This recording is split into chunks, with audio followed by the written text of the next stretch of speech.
Program Director, 20 years ago, speaking at the first sitting of Parliament as the first democratically elected president of a free South Africa, Nelson Mandela stated, and I quote, "We place our vision of a new constitutional order for South Africa on the table, not as conquerors, prescribing to the conquered.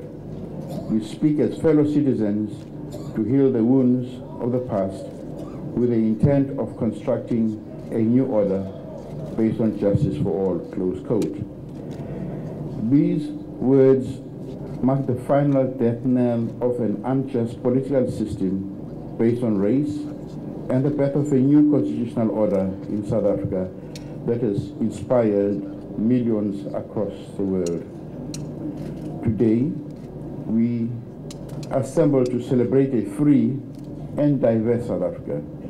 We come together to celebrate a successful new order, one that lays claim to the promise stated in the Freedom Charter that, quote unquote, the people shall govern.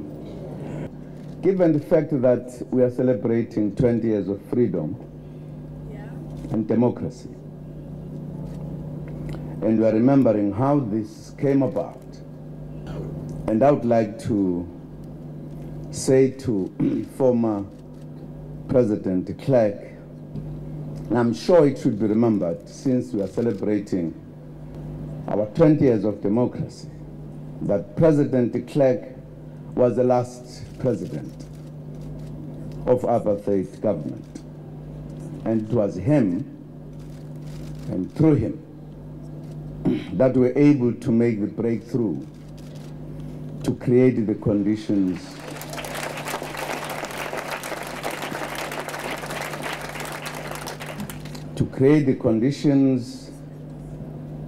for the birth of a new democracy.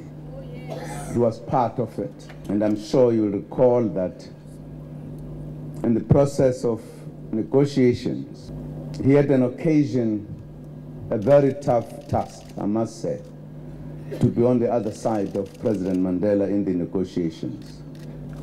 But I think he had something more than just the positions of his party, the country. And I think on this important occasion, it is important to remember that and recognize him.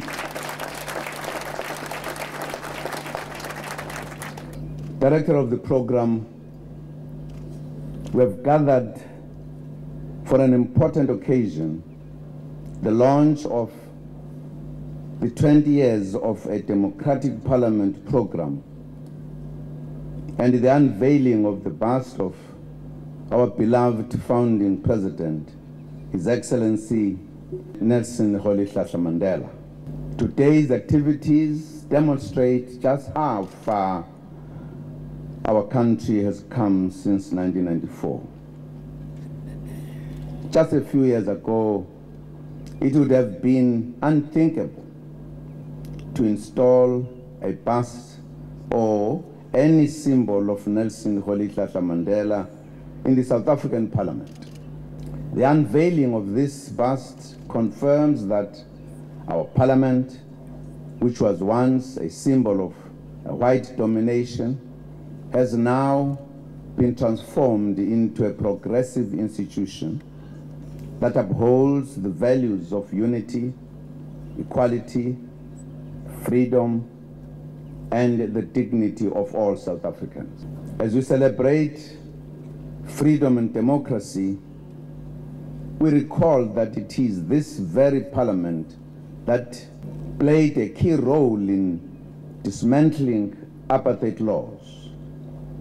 By unveiling this statue, Parliament is declaring that we will continue to walk in Tata's footsteps, that we will continue to draw lessons and inspiration from his exemplary life, and that we will continue to honor his memory.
Can the choir sing whilst